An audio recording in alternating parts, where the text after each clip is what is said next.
নমস্কার, ছায়া বৌদি রান্নায় তোমাদের সবাইকে অনেক অনেক স্বাগত জানাই। আজ আমি তোমাদের বানিয়ে দেখাবো দই ভাত, তার সাথে থাকবে আলু ফ্রাই।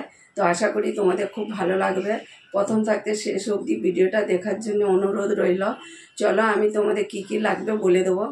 দই ভাতের জন্য চাল, দই, আলু ফ্রাইয়ের জন্য আলু, চানা ডাল, উড়িদ ডাল, মুগ ডাল, সরষে ফোড়নের জন্যে, টেস্ট হওয়ার জন্য একটু অল্প চিনি, নুন, শুকনো লঙ্কা, কড়ি পাতা, কর্নফ্লাওয়ার, লাল কাশ্মীরি মির্চি পাউডার আর একটু অল্প ঘি।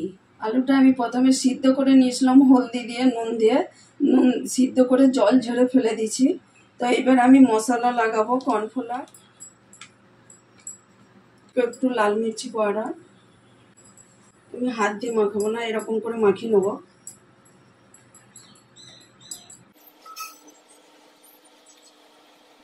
আলুগুলো ফ্রাই করার জন্য আমি তেল দিয়ে দিলাম। এটা গরম হয়ে গেছে, আমি এবার আলুগুলোকে ফ্রাই করে নেব।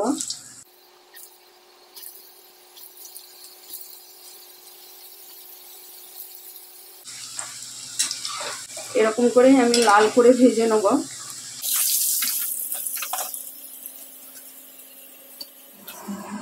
এই ভাতের জন্য আমি ভাতটা চাপিয়ে দিয়েছি। তো ভাতটা এখন ফুটছে।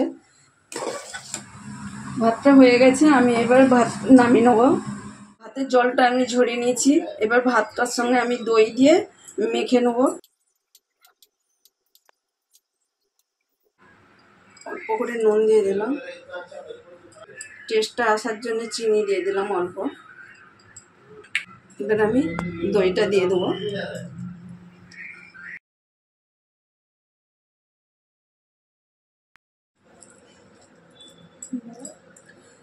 দইটা এবার ভাতের সাথে আমি মেখে নিয়েছি। এবার এর জন্য আমি ফোড়নটা দেবো।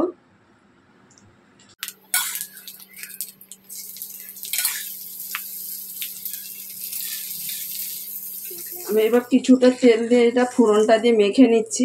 আবার এর উপরে আমি আবার ফোড়নটা কিছুটা রেখে দিয়েছি দেবো।